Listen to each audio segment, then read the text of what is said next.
ಹೇಳಮ್ಮ. ಅಣ್ಣ ಮಗು ಬಂತಾ? ಹೂನಮ್ಮ, ಮಾರಿಕಾಂಬಾ ಜಾತ್ರೆಯಲ್ಲಿ ತೇರು ಎಳ್ದಂಗೆ ಆಯ್ತು. ಬರ್ತಾ ಇದಾರಮ್ಮ, ಇನ್ನೊಂದು ಅರ್ಧ ಗಂಟೆ ಊರಿಗೆ ಬಂದ್ಬಿಡ್ತೀವಿ. ಥ್ಯಾಂಕ್ಸ್ ಅಣ್ಣ, ತುಂಬಾ ಥ್ಯಾಂಕ್ಸ್. ಈ ಜನ್ಮದಲ್ಲಿ ನಾನು ಯಾರ ಕಾರ್ಗೂ ಬಿದ್ದವನೇ ಅಲ್ಲ. ಈ ನನ್ನ ಮಗ ನನ್ನ ಶಡ್ಕನ್ ಕಾಲಿಗೆ ಬಿದ್ದೆ, ಎಲ್ಲ ನಿನ್ಗೋಸ್ಕರಮ್ಮ. ಥ್ಯಾಂಕ್ ಯು ವೆರಿ ಮಚ್ ಅಣ್ಣ. ನಿಮ್ ಋಣ ಈ ಜನ್ಮದಲ್ಲಿ ತೀರ್ಸಕ್ಕಾಗಲ್ಲ. ಅಯ್ಯ ಪರವಾಗಿಲ್ಲ ಬಿಡಮ್ಮ, ತೀರ್ಸಕ್ಕಾಗದೇ ಇರೋಂಥದ್ದು ಯಾವುದು ಇರೋದಿಲ್ಲ. ಆಮೇಲೆ ಇನ್ನೊಂದು ವಿಚಾರ, ಈಗ ಇವ್ರಿಗೆ ಮನೆ ಮಾಡಬೇಕು, ಮನೆಗೆ ಅಡ್ವಾನ್ಸ್ ಕೊಡಬೇಕು, ಬಾಡಿಗೆ ಕೊಡಬೇಕು, ಅದಕ್ಕೆಲ್ಲ ಹಣ ಬೇಕಲ್ಲಮ್ಮ. ಓ ಅದಾ, ಮನೆಗೆ ಬನ್ನಿ, ಅರೇಂಜ್ ಮಾಡಿ ಕೊಡ್ತೀನಿ.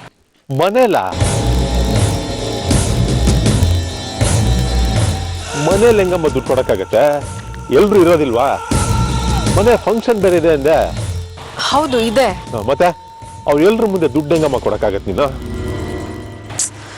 ಏನ್ ಮಾಡ್ಲಿ ಈಗ?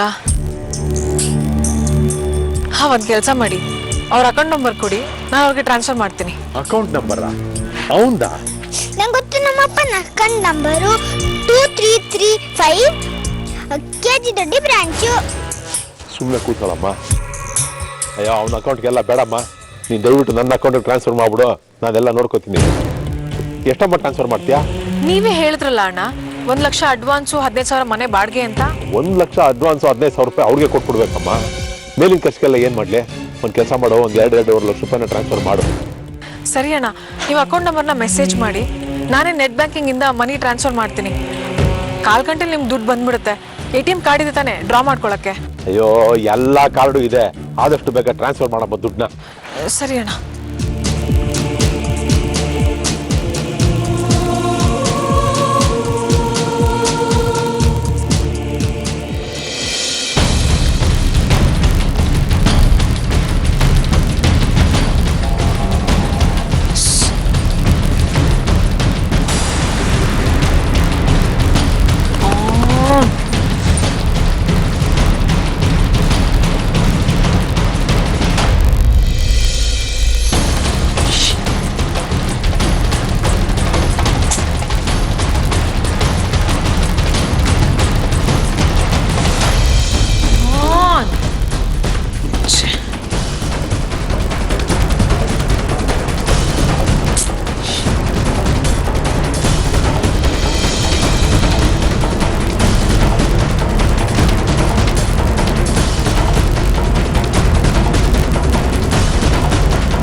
ಪೂಜೆ ಬಿಟ್ಟು ಇಲ್ಲೇನು ಮಾಡ್ತಾ ಇದೀಯ?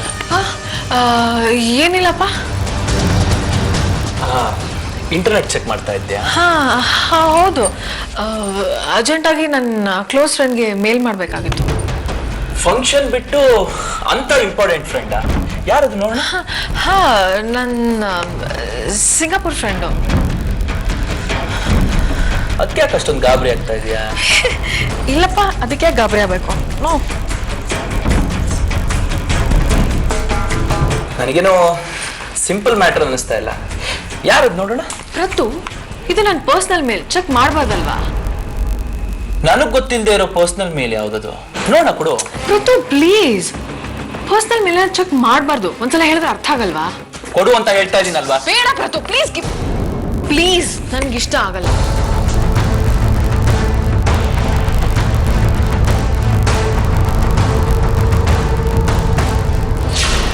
ಅಣ್ಣ, ಇವತ್ತು ಮಗು ಬರುತ್ತೆ ತಾನೆ?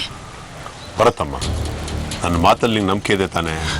ನಂಬಿಕೆ ಇಲ್ಲದೆ ಹೋಗಿದ್ದಿದ್ರೆ ಎಲ್ಲ ಭಾರನೂ ನಿಮ್ಮ ಮೇಲೆ ಹಾಕ್ತಾ ಇದ್ನ. ನಿಮ್ಮಿಂದಾನೆ ಇವತ್ತು ನಾನು ಈ ಮನೇಲಿ ಇರೋದು. ನೀವು ಇಲ್ಲದೆ ಹೋಗಿದ್ದಿದ್ರೆ ಅನಾಥಾಶ್ರಮಕ್ಕೆ ಹೋಗಿದ್ದ ದಿವಸನೇ ನಾನು ಅನಾಥಲಾಗಿ. ಬೇಡಪ್ಪ, ಹಾಗೆಲ್ಲ ಮಾತಾಡ್ಬೇಡ ನೀನು. ಮಗು ಈ ಮನೆಗೆ ಬರುತ್ತೆ ನಿನ್ ಜೊತೆ ಇರುತ್ತೆ ಅಂದ ಮಾತ್ರಕ್ಕೆ ಶಾಶ್ವತವಾಗಿ ನಿನ್ನ ಹತ್ರನೇ ಇರುತ್ತೆ ಅಂತ ಅಲ್ಲ. ಅಣ್ಣ, ನನಗೂ ಅದೇ ದೊಡ್ಡ ಯೋಚನೆ ಆಗ್ಬಿಟ್ಟಿದೆ. ಮಗು ಬರುತ್ತೆ, 1 ವಾರ ಇರುತ್ತೆ, ಆಮೇಲೆ ಹೊರಟೋಗುತ್ತೆ. ಅದಾದ್ಮೇಲೆ ಮನೆಯವ್ರಿಗೆ ನಾನು ಏನಂತ ಉತ್ತರ ಹೇಳಿ? ಈಗ ಮಗು ನಿನ್ನ ಹತ್ರನೇ ಶಾಶ್ವತವಾಗಿ ಇರೋ ಹಾಗಾಗಬೇಕು. ಅದಕ್ಕೆ ಏನು ಮಾಡಬೇಕೋ ಅಷ್ಟನ್ನು ನಾನು ಮಾಡ್ತೀನಿ. ಕಲಿತಿರೋ ಅಷ್ಟು ಬುದ್ಧಿನ ಖರ್ಚು ಮಾಡ್ತೀನಿ. ಆದ್ರೂ ಅಂತ ಅಡ್ಗೋಡೆ ಮೇಲೆ ದೀಪ ಇಟ್ಟಾಗ ಮಾತಾಡ್ಬೇಡಿ ಅಣ್ಣ, ಪ್ಲೀಸ್. ಅಡ್ಗೋಡೆ ಮೇಲೆ ದೀಪ ಇಡೋ ಥರ ಮಾತಾಡ್ಬೇಡ ಅಂದ್ರೆ ನಾನು ಏನಮ್ಮ ಮಾಡಲಿ? ನಮ್ಮ ಸರ್ವೇಶ್ವರ ನೋಡಿದ್ಯಲ್ಲ ನೀನು, ಮಹಾನ್ ತಿಕ್ಕಲ್ ಪ್ರಜೆ ಅವನು. ಹಾಗಂತ ಕೆಲವು ದಿನಗಳ ಕಾಲ ಆ ಮಗುನ ನನ್ನ ಮಗು ಅಂತ ಇಟ್ಕೊಂಡು ಆಮೇಲೆ ನಾವು ಮಾಡ್ತಿರೋದು ನಾಟಕ ಅಂತ ಗೊತ್ತಾದ್ರೆ ಅದಿನ್ನೂ ಕೆಟ್ಟ ಸಿಚುವೇಶನ್ ಆಗಲ್ವಾ? ಒಂದು ಕೆಲಸ ಮಾಡು, ಆ ಮಗು ನಿಂದು ಅಂತ ನೀನು ಕಮಿಟೇ ಆಗ್ಬೇಡ. ಹಾಗಂತ ಹೇಳಿದ್ರೆ ಸಿಂಗಾಪುರ್ಗೆ ವಾಪಸ್ ಹೋಗುವಂತಾರೆ. ಇದಕ್ಕೇನಾ ನಾನು ಶ್ರೀರಂಗಪಟ್ಟಣದಲ್ಲಿ ಅಷ್ಟೊಂದೆಲ್ಲ ಕಷ್ಟಪಡ್ಬೇಕಾಗಿದ್ದು? ಹಾಗಲ್ಲಮ್ಮ. ಒಂದು ವೇಳೆ ಈಗ ಬರ್ತಿರೋ ಮಗುನ ನಿನ್ನ ಮಗು ಅಂತ ಹೇಳ್ಬಿಟ್ರೆ ಅದನ್ನ ನೀನು ಪರ್ಮನೆಂಟ್ ಆಗಿ ಇಟ್ಕೋಬೇಕಾಗತ್ತೆ. ಒಂದು ವೇಳೆ ಅದಾಗ್ಲಿಲ್ಲ ಅನ್ಕೋ, ಸಿಚುಯೇಷನ್ನು ಇನ್ನೂ ವರ್ಸ್ಟ್ ಆಗ್ಬಿಡುತ್ತೆ. ಒಂದು ಕೆಲಸ ಮಾಡು, ಹೇಗಾದ್ರೂ ಮಾಡಿ 1 ತಿಂಗಳು ಟೈಮ್ ತಗೋ. ಬರೋ ಮಗು ಅದಕ್ಕೆ ನಾನು ನೆಲೆ ಕಾಣಿಸ್ತೀನಿ. ಇದ್ಯಾಕೋ ತುಂಬಾ ಗೋಜಲಾಗ್ತಾ ಇದೆ ಅನ್ಸ್ತಾ ಇದೆ ನನಗೆ. ಏನು ಇಲ್ಲಮ್ಮ, ಮಗು ಬರೋದಕ್ಕೆ 1 ತಿಂಗಳು ಟೈಮ್ ಇದೆ ಅನ್ನೋದಾದ್ರೆ ನಾನು ಎಲ್ಲ ಸೆಟ್ರೇಟ್ ಮಾಡ್ತೀನಿ. ಏನಾದರೂ ಪ್ಲಾನ್ ಮಾಡು. ಅದು ಅಲ್ಲದೆ ಸಿಂಗಾಪುರಿಂದ ಈ ದೇಶಕ್ಕೆ ಮಗು 2 ದಿನದಲ್ಲಿ ಬರೋದಕ್ಕೆ ಸಾಧ್ಯ ಇಲ್ಲ ಅಂತ ಅವ್ರಿಗೆಲ್ಲ ಹೇಳು. ನೋಡಮ್ಮ, ಇಷ್ಟು ನಾನು ನಿನಗೆ ಹೇಳ್ಕೊಟ್ಟಿದ್ದೀನಿ.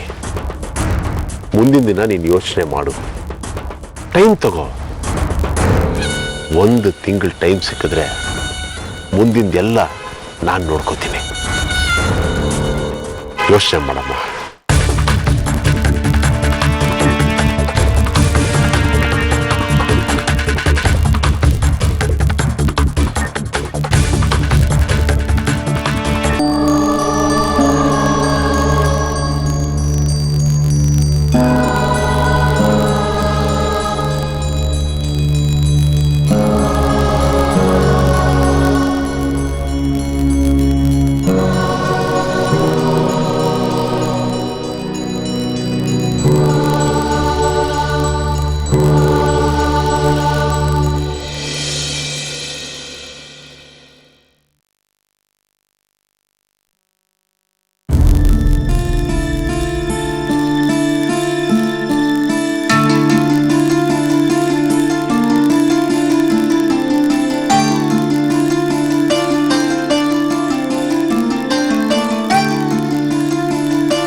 ವಿನುತಾ ಇವತ್ತು ನಮ್ಮ ಜೊತೆಗಿಲ್ಲ. ಅವಳಿಲ್ಲ ಅನ್ನೋದನ್ನು ಅರಗಿಸ್ಕೊಳ್ಳೋದಕ್ಕೆ ನಮ್ಮೆಲ್ರಿಗೂ ಕಷ್ಟ. ಆದರೆ ಅವಳ ಆತ್ಮ ನಮ್ಮ ಮಾತುಗಳನ್ನ, ನಮ್ಮ ಭಾವನೆಗಳನ್ನ ಕೇಳಿಸ್ಕೊಳ್ಳುತ್ತೆ. ವಿನುತಾ,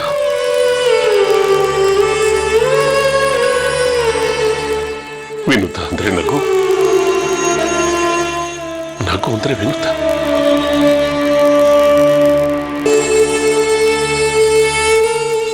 ಅವಳಿವತ್ತು ನಮ್ಮ ಜೊತೆ ಇಲ್ಲ. ಹಾಗೆ ನನ್ನ ಬದುಕಿನಲ್ಲಿ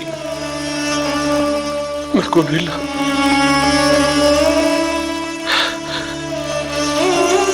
ಶಾಶ್ವತವಾಗಿ ಆ ನಗುನ ನನ್ನಿಂದ ಕಿತ್ಕೊಂಡು ಹೋಗ್ಬಿಟ್ಲು, ಅಥವಾ ಆ ನಗುನೇ ಅವಳ ಜೊತೆ ಹೊರಟೋಯ್ತು.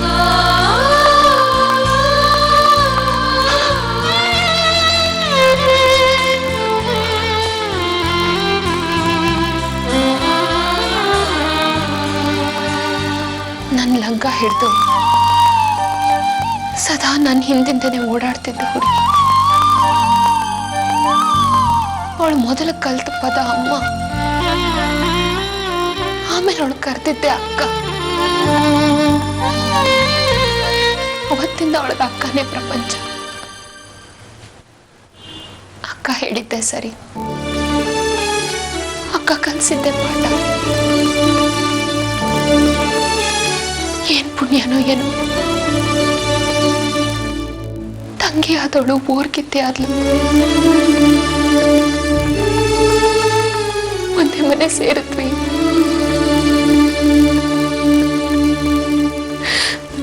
ಆದ್ರೆ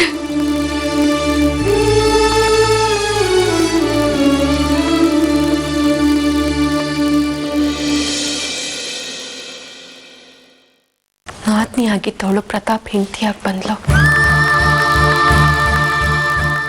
ಇದ್ದಷ್ಟು ದಿನ ಗೆಳತಿಯಾಗೇ ಇದ್ಲು. ಅವಳು ನಮ್ಮಿಂದ ದೂರ ಆಗಿ ತಿಂಗಳಾಗ್ತಾ ಬಂತು.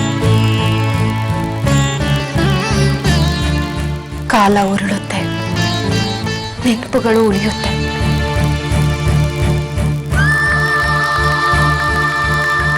Miss you Vinutha. ಯಾವಾಗ್ಲೂ ಬಾವ ಬಾವ ಅಂತ ಬಾಯಿ ತುಂಬ ಕರಿತಿದ್ಲು. ಮನೆ ತುಂಬ, ಮನಸ್ಸಿನ ತುಂಬ ನಗು ಚೆಲ್ತಿದ್ಲು. ನಾನು ಸಾವಿತ್ರಿನ ಮದುವೆ ಆಗಕ್ಕೆ ಪರೋಕ್ಷವಾಗಿ ಅವಳೇ ಕಾರಣ. ಕಾಣದೂರಿಗೆ ಹೋಗಿದ್ದಾಳೆ. ಅವಳ ಆತ್ಮಕ್ಕೆ ಶಾಂತಿ ಸಿಗ್ಲಿ. ವಿನುತಾ ನನ್ನ ಶಕ್ತಿ, ನನ್ನ ನಂಬಿಕೆ. ಅವಳಿಲ್ಲದ ನನ್ನ ಬದುಕು ಸೂತ್ರ ಇಲ್ಲದ ಗಾಳಿಪಟ ಆಗಿದೆ. ಮೋಸ್ಟ್ಲಿ ಅವಳಿದ್ದಿದ್ರೆ ಎಲ್ಲದಕ್ಕೂ ಒಂದು ಪರಿಹಾರ ಕಂಡುಹಿಡಿತಾ ಇದ್ಲು, ಅಥವಾ ಸಮಸ್ಯೆನೇ ಇರ್ತಾ ಇರಲಿಲ್ಲ. ಮದುವೆ ಆಗೋ ಹೊತ್ತಲ್ಲಿ 1000 ಕಷ್ಟಗಳು ಬಂದು ಎರಡೂ ಮನೆಯವ್ರ ವಿರೋಧ ಇತ್ತು. ಆ ಟೈಮಲ್ಲಿ ನನ್ನ ಕೈ ಹಿಡಿದ್ಲು. ಅವಳು ನನ್ನ ಕೈ ಬಿಟ್ಟಿದ್ದಿದ್ರೆ ಇವತ್ತು ಅವಳ ಸ್ಥಾನದಲ್ಲಿ ನಾನಿರ್ತಾ ಇದ್ದೆ.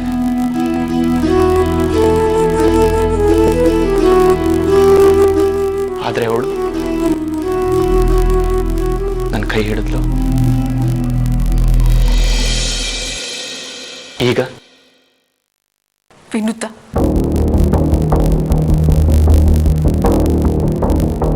ವಿನುತಾ ಅಕ್ಕನ ಬಗ್ಗೆ ನನಗೇನು ಹೆಚ್ಚು ಗೊತ್ತಿಲ್ಲ. ಆದ್ರೆ ಸಾವಿತ್ರಿ ಅಕ್ಕ ಆ ಹೆಸರು ನನಗೆ ಕೊಟ್ಟು ಹೆಚ್ಚು ಜವಾಬ್ದಾರಿ ವಹಿಸಿದ್ದಾರೆ. ನಾನು ಆ ಜವಾಬ್ದಾರಿನ ಸಂತೋಷವಾಗಿ ಹೊತ್ಕೊಂಡು ವಿನುತಾ ಅನ್ನೋ ಹೆಸರಿಗೆ, ಆ ಸ್ಥಾನಕ್ಕೆ ಚ್ಯುತಿ ಬರ್ದಾಗ ನಡ್ಕೋತೀನಿ ಅಂತ ಇವತ್ತಿನ ದಿನ ಪ್ರಾಮಿಸ್ ಮಾಡ್ತಾ ಇದ್ದೀನಿ.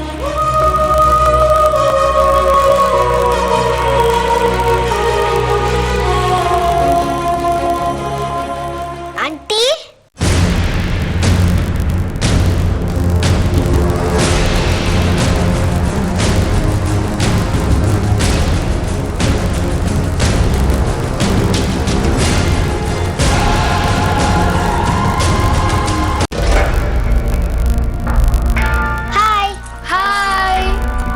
ಒಂದು ಲೋಟ ಸಕ್ಕರೆ ಕೊಡಿ. ಬಾಯ್ಲಿ. ಏನ್ ಚಿನ್ನಿ ನಿನ್ ಹೆಸರು? ಪ್ರೀತಿ. ಎಲ್ಲಿರೋದು? ಪಕ್ಕದ ಮನೆಗೆ ಬಂದಿದ್ದೀವಿ. ಹೊಸದಾಗಿ ಬಂದಿದ್ದೀರಾ? ಸಕ್ಕರೆ ಯಾಕೆ? ಹಾಲು ಕುಡಿಯೋಕೆ. ಸರಿ, ತಂದ್ಕೊಡ್ತೀನಿ.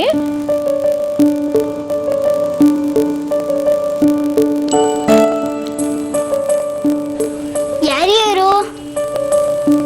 ಯಾಕೆ ಪೂಜೆ ಮಾಡಿದ್ದೀರಾ? ಓ, ದೇವ್ರ ಹತ್ರ ಹೋಗಿದ್ದಾರಾ? ನಾನು ಪೂಜೆ ಮಾಡ್ಲಾ?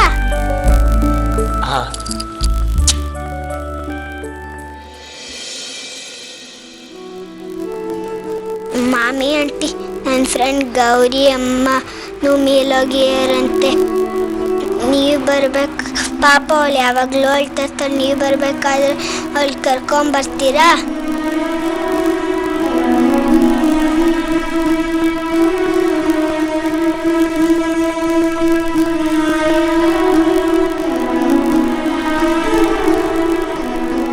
ಅವ್ರ ಹೆಸರು ಶೋಭಾ ಆಂಟಿ ಅಂತ, ಕರ್ಕೊಂಬನ್ನಿ ಪ್ಲೀಸ್.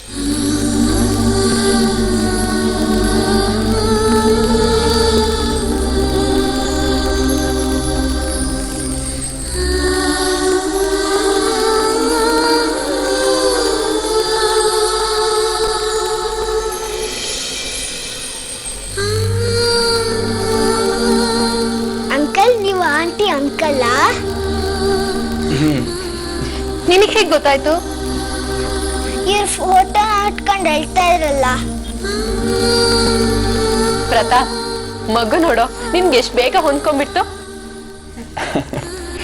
ಮಕ್ಳು ಹಾಗೇನೆ ಎಲ್ರ ಜೊತೆನೂ ಬೇಗ ಹೊಂದ್ಕೊಂಡ್ಬಿಡ್ತವೆ. ನೀನು 4 ಮಕ್ಕಳನ್ನ ಎತ್ಕೊಡು, ಆ ಮಕ್ಕಳು ನನ್ನ ಜೊತೆ ಹೇಗೆ ಹೊಂದ್ಕೋತವೆ ನೋಡು. ಹೋಗೋ.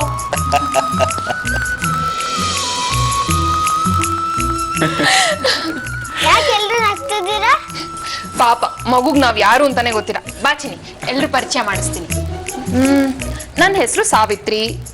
Hi Savitri aunty. ಹಾಯ್. ಬಾ. ಇವ್ರ ಹೆಸರು ಸತ್ಯ.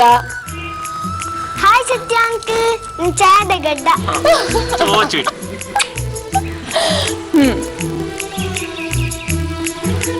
ಇವ್ರ ಹೆಸರು ನಂಜುಂಡ. ನಂಜುಂಡ ತಾತ. ಹಾಯ್ ನಂಜುಂಡ ತಾತ. ಬಾ. ಇವರು ಸುಶೀಲ್ ಕುಮಾರ್, ಎಲ್ಲಾರ್ಗಿಂತ ದೊಡ್ಡವನು. ಬಾಯ್ಲಿ. ಈಗ ನಾನೇನಂತ ಕರಿತೇನೆ ನೀನು? ತಾತ. ನಮ್ಮ ಹೆಂಡತಿನ ಅಜ್ಜಿ. ಇವ್ರ ಹೆಸರು ದೀಪ್ತಿ. ಹಾಯ್. ಓ, 4 ಮಕ್ಳು ತಾಯಿ. ಹುಟ್ಟಿ ನೋಡು. ಇವ್ರ ಹೆಸರು Vinutha. Hi Vinutha aunty. Hi.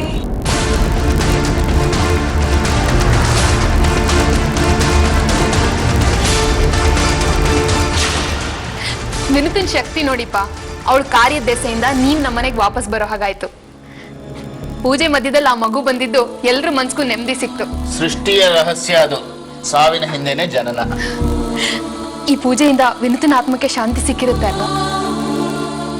ಖಂಡಿತ. ಆದ್ರೆ ನಮಗ್ ಸಿಕ್ಕಿಲ್ಲ. ಏನ್ ಹೇಳ್ತಿದ್ದೀರಾ ಪ್ರತಾಪ್? ಈ ಮನೆಗೆ ಹಿಡ್ದಿರೋ ಗ್ರಹಣ ಇನ್ನೂ ಬಿಟ್ಟಿಲ್ವಲ್ಲ. ಗ್ರಹಣ ಅಂತ ಯಾಕಂತೀಯ ಪ್ರತಾಪ್? ಚಂದ್ರ ಬೇರೆ ಕಡೆ ಹೋಗಿದ್ದಾನೆ, ಅದೇ ಜಾಗಕ್ಕೆ ಶುಕ್ರ ಬಂದಿದ್ದಾನೆ ಅಂತ್ಕೋ. ಜಾಸ್ತಿ ಆಯ್ತು. ಶನಿ ಕಾಟಕ್ಕೆ ಮನ್ನಣೆ. ಏನೇ ಆದ್ರೂ ತೊಲಗ್ತಾ ಇರ್ಬೇಕಷ್ಟೇ. ಯಾಕೆ? ಏನಕ್ಕೆ ಹೀಗ್ ಮಾತಾಡ್ತಾ ಇದ್ದೀರಾ? 2 ದಿನದಲ್ಲಿ ಅವಳು ಮಗು ತಂದು ನಿಲ್ಲಿಸ್ಬೇಕು. ಆಗ ತಾನೆ ಅವಳನ್ನ ನಾನು ಹೆಂಡತಿ ಅಂತ ಒಪ್ಕೊಳ್ಳೋದಿಕ್ ಸಾಧ್ಯ. ಮರ್ತು ಬಿಟ್ರಾ?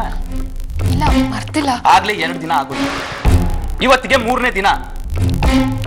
ಎಲ್ಲಿ ಮಗು ಕೇಳಿ? ಹಾಗಲ್ಲ ಪ್ರತಾಪ್. ಹಾಗೂ ಇಲ್ಲ ಹೀಗೂ ಇಲ್ಲ. ಅದಕ್ಕೆ ಅವಳು ಮನೆ ಬಿಟ್ಟು ತೊಲಗ್ಬೇಕು, ಇಲ್ಲ ಮಗು ತಂದು ನಿಲ್ಲಿಸ್ಬೇಕು. ಎಲ್ಲಿ ಮಗು ಇದ್ರೆ ತಾನೆ ತೋರ್ಸೋದಿಕ್ಕೆ. ಇವತ್ತಿಗೆ ನಿನ್ನ ಹೆಂಡತಿ ಪಾತ್ರ ಮುಗ್ದೋಯ್ತು. ಏನೇ ಆದ್ರೂ ಗಂಟು ಮುಟ್ಟ ಕಟ್ಕೊಂಡು ನಡೀತಾ ಇರ್ಬೇಕು. ಕಳಿಸ್ಕೊ.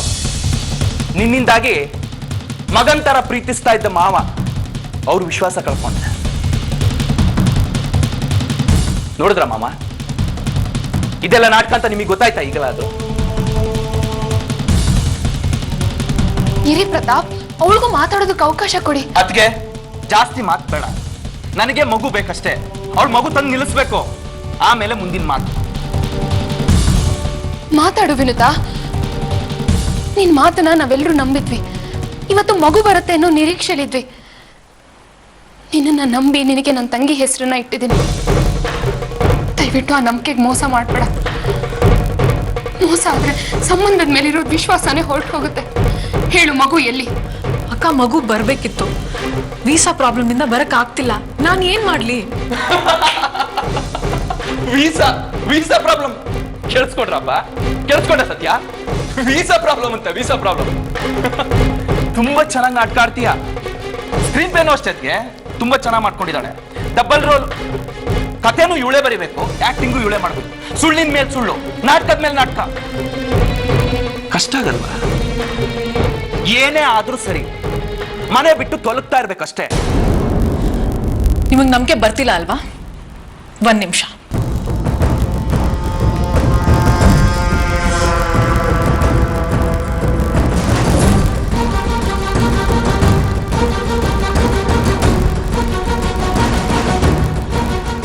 ತಗೋ, ಇಂಡಿಯನ್ ಎಂಬಸಿಯಿಂದ ಬಂದಿರೋ ವೀಸಾ ರಿಜೆಕ್ಷನ್ ಲೆಟರ್ ಓದು.